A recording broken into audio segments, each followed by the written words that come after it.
ఎన్నో ఉద్యమాలు మరెన్నో పోరాటాలు చేసి స్వరాష్ట్రం సాధించుకున్నారు. ఆ ఆనందం కొద్ది రోజుల్లోనే ఆవిరైంది. ఎన్నో త్యాగాలు చేసి తెలంగాణ తెచ్చుకుంటే ఇంకా ఆంధ్రాలో పనిచేయాల్సిన దుస్థితి చాలా మంది ప్రభుత్వ ఉద్యోగులకు దాపురించింది.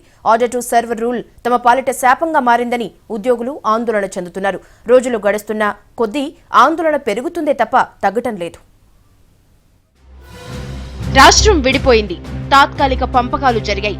శాశ్వత పంపకాల కోసం కసరత్తు జరుగుతోంది. రెండు రాష్ట్రాల ప్రభుత్వాల పాలనా సౌలభ్యం కోసం ఉద్యోగులను ఆర్డర్ టు సర్వ్ కింద కేటాయించారు.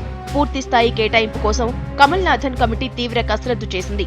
2 రోజుల్లోనే గైడ్ లైన్స్ అన్నారు. కానీ రెండు ప్రభుత్వాల మొండి వైఖరితో విధి విధానాలు, మార్గదర్శకాలు ప్రకటించలేదు.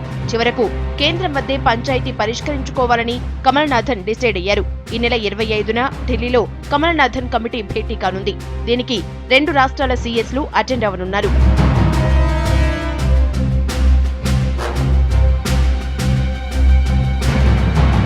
మరోవైపు ఆర్డర్ టు సర్వ్ కింద ఆంధ్రాకు వెళ్లిన తెలంగాణ ఉద్యోగుల అవస్థలు అంతా ఇంత కాదు. ఆంధ్ర అధికారులు తమను వేధిస్తున్నారని, తమను ఎవరూ పట్టించుకోవటం లేదని లబోదిబోమంటున్నారు. తమను తెలంగాణకు తీసుకురావాలని సీఎస్ ను కలిసి విజ్ఞప్తి చేశారు. ఏఎస్ఓలు మొదలుకొని అటెండర్ల వరకు ప్రతి ఒక్కరు వెళ్లి ఆంధ్ర సచివాలయంలో పనిచేయాల్సి వస్తుంది. సీఎం చంద్రశేఖర్ గారిని ప్రతి ఒక్కరిని తెలంగాణ ఎంప్లాయీస్ ని, ఆంధ్రలో పనిచేసే ప్రతి ఒక్క తెలంగాణ ఎంప్లాయీస్ ని త్వరలో తెలంగాణ సెక్రటరీకి మమ్మల్ని రప్పించాల్సిందిగా కోరుతా ఉన్నాము. పోరాటం ఎవరైతే తెలంగాణ రాష్ట్రం కోసం పోరాడినరో వాళ్ళు ఉపవాసాలు ఉండి అక్కడ బానిస బతుకులు బతకాల్సి వస్తుంది.